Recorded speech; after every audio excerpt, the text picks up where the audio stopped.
Hey guys, tonight we're gonna enter a new transit. We still stay in the conversation about leadership. It seems that it is a topic that interests a lot of people at the moment, and it makes sense because there are so much transitions to be observed, and we kind of need some new leaders showing up.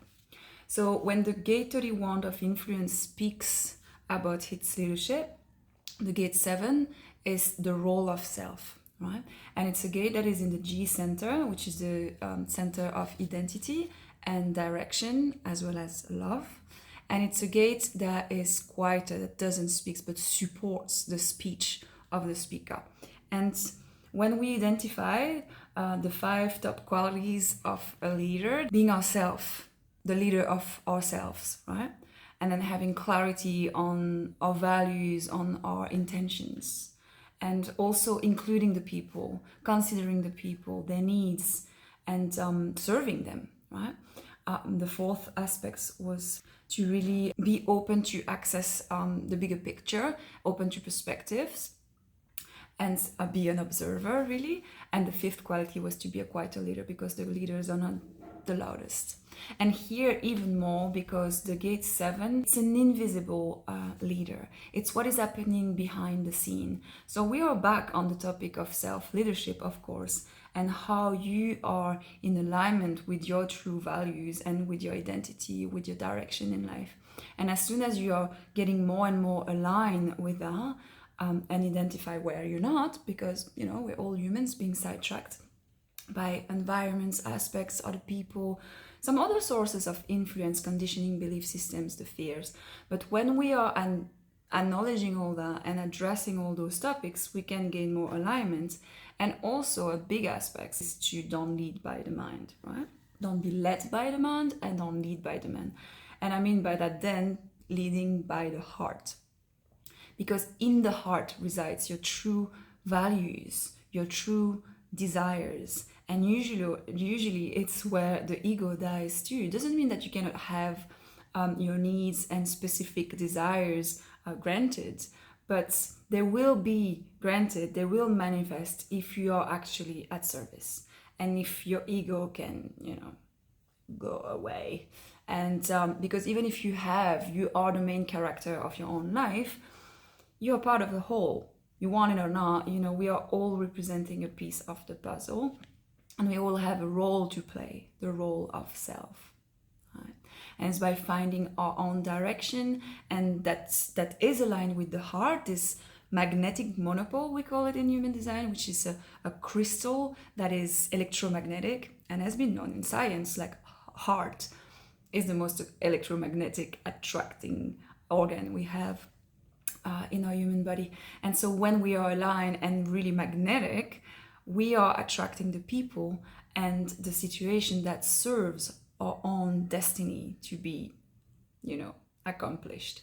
And so in resonance with that, we can find our people and walk in the same direction, shoulder to shoulder. It's not like that leadership of being on the top of people. It's more like knowing the way and showing the way by being aligned with our values, by serving, and by attuning to a certain frequency. Because we've been evolving and we've been told, most of us, about the material world. We haven't been told about frequencies so much. And with quantum physics discoveries and being spread to the collective, we're getting more aware of the frequencies of the waves that can actually don't meet. And when we vibrate at a certain frequency, we don't meet other people or other situations that are at another frequency. Like, let's say when you are really frustrated or angry or really sad, really depressed, that's a certain frequency, right? And usually you attract people or situations that are in the same frequency. It's all about magnetism, right?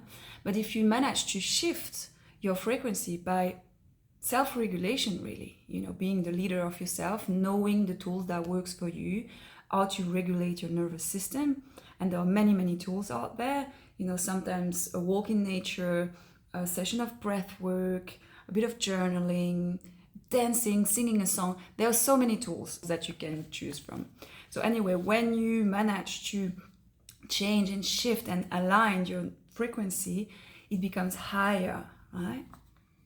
And actually, the leaders are called to rise their frequency, because even globally, Earth itself is rising in frequency, right? There's that acceleration, that evolution. And so we are called to rise our frequency towards more alignment of our self-team that we know as a signature, being aligned with yourself. You can check your signature in Human Design. And it's that frequency of satisfaction, that frequency of peace, of surprise, of success. And when you operate there, you can elevate the frequency of others, and you can find what resonates, and again, walk shoulder to shoulder towards better future. Because the gate 7 is really identifying the patterns. It can see the patterns that have led us to here, but also leading us towards a better future. And by acknowledging those patterns, again, they know the way, and showing the way. And that way, it's also by being that tuning fork, right? You have that specific frequency, and then you can actually spread that frequency to others, and making the rest of the tribe, the rest of the collective, attuning to the frequency that it's going to serve that better future. So it's really about the role of self. So what is your role? You can, during this transit, journal about your life, the line of your life, and ask yourself, what direction is that taking, right?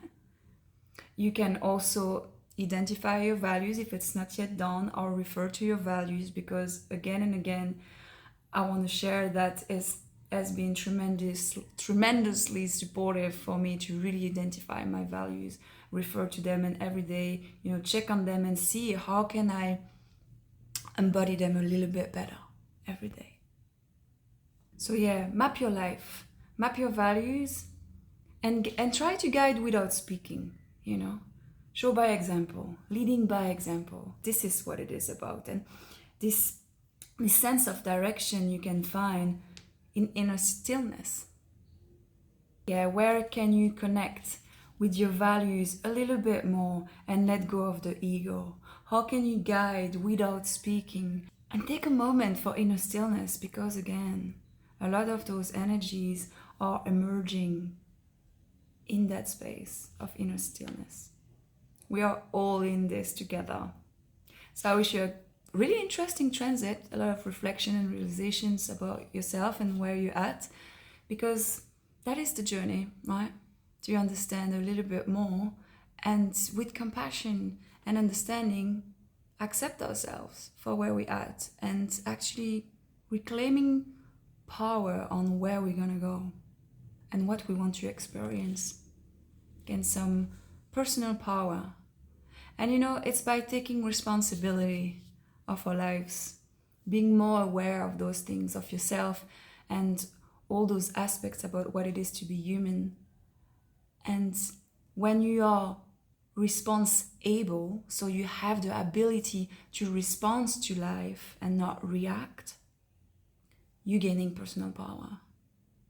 You have your sovereignty, your agency, you understand your role, the role you play, and then you can show the way.